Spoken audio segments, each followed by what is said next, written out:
Its long-barreled 75mm cannon is deadly, even at long range. It's protected by 80mm of frontal armor, welded at a steep 50-degree slope, making it almost invulnerable to frontal attack. The Panther was, and this was pretty well known, the most functional and best tank in the war, based on 3 components: gun velocity, cross-country mobility, and armored protection. Geländegängigkeit und Panzerschutz. But those advantages won't help these Panthers. Their frontal armor won't do them any good. They're side on to the Shermans and highly exposed.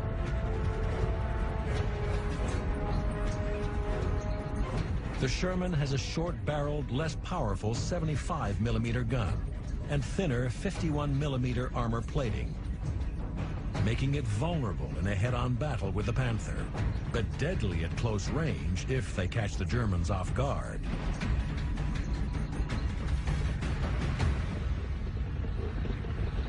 For wireless operator Phil Lawrence and the other rookies of the Sherbrooke Fusiliers, this will be their first head-to-head encounter with the enemy.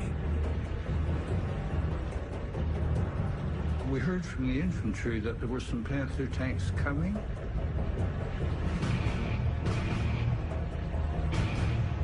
And the tanks were fairly close. They're about 900 yards, 1,000 yards away. And meanwhile, I'm trying to wake up my gunner. The captain got us all lined up. Each of us was given a target. And I'm kicking him in the legs to try to get some life into him. By this time, the order to fire has been given.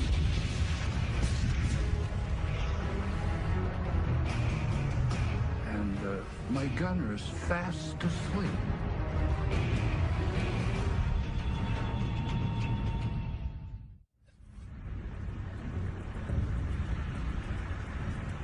June 6, 1944, D-Day. Canadian tanks and infantry land at Juno Beach in Normandy under intense fire.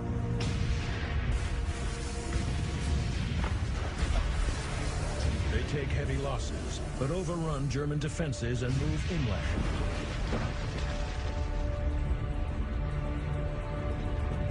The Allied plan is to encircle and destroy the German forces in Normandy, with the Americans swinging west, while British and Canadian forces push south, towards the strategically important city of Caen. Leading the Canadian advance are the tanks of the 2nd Canadian Armored Brigade. A few kilometers inland, they encounter a column of German Panther tanks.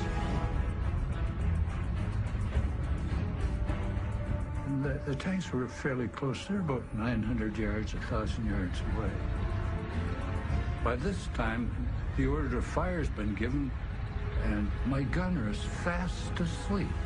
It's very scary. And the crew commander is batting him with his head with his hands to wake him up. He said to the gunner, you useless son of a bitch, you are now the co-driver. Try and get in there and don't get in anybody's way.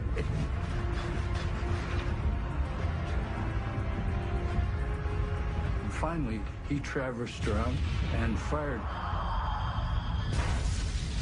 You know, the tank goes up on its springs, and the gun recoils and runs out, and the turret fills up with fire and smoke, makes a tremendous row.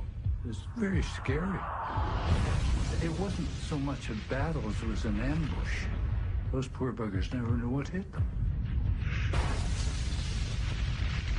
I mean, one minute they're riding along, one behind the other, and the next minute, you know, everything's on fire. They fought them in a way that we thought was kind of stupid. They used to sit side on. The Panther has just 50 millimeters of side armor, about half as much as it has in front.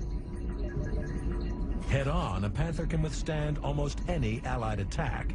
but catch it side on and at close range, and it's very vulnerable. He could knock them off easily. All 9 Panthers were knocked out like that.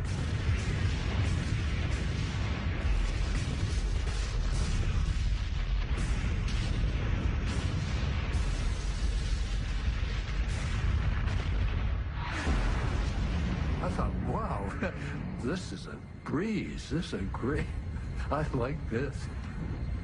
We'll be on our way to Berlin next week. But the Canadians are about to get a surprise of their own. Rushing to meet them with orders from the German High Command to stop the Allied advance are units of the newly formed 12th SS Panzer Division, led by some of Hitler's most experienced tank commanders. The 12th SS is equipped with 48 Panthers, dozens of heavy guns,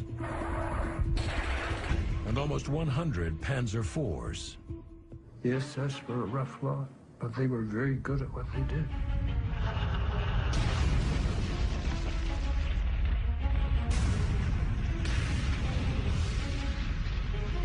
If you make a mistake, they'll kill you.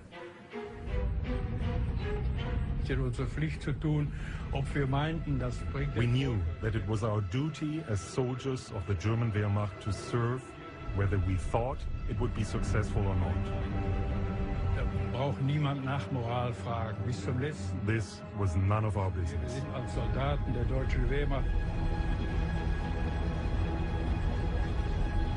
The 12th SS, also known as the Hitler Youth Division, is led by Kurt Meyer, a decorated veteran of the Eastern Front, with a reputation as an aggressive and ruthless tank commander. His troops call him Panzer Meyer. Battalion after battalion arrived. The soldiers waved at me. They were moving forward to their baptism of fire in a calm manner. They showed no self-pity. They were determined to prove themselves.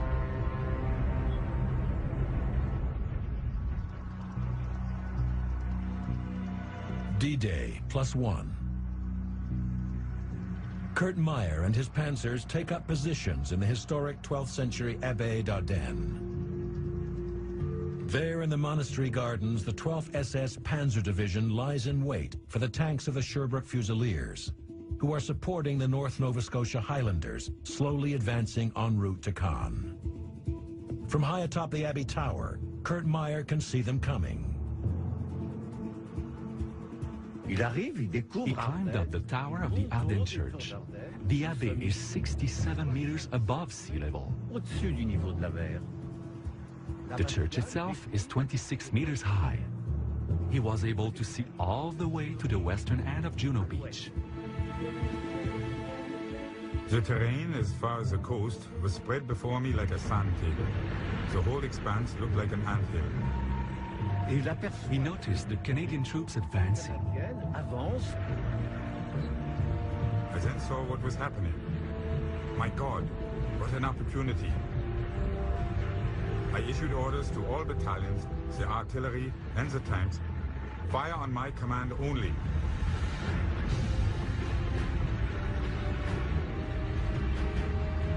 The squadron stopped, they had snacks, they ate.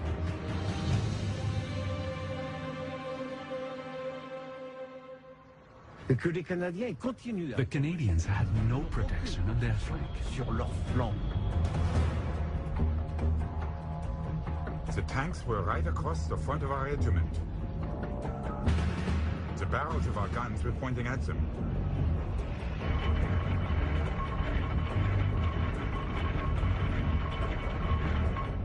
Then I gave the signal for the attack.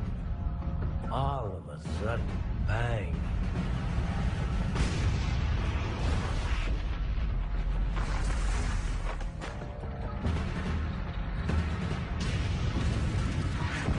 The Canadians were caught off guard.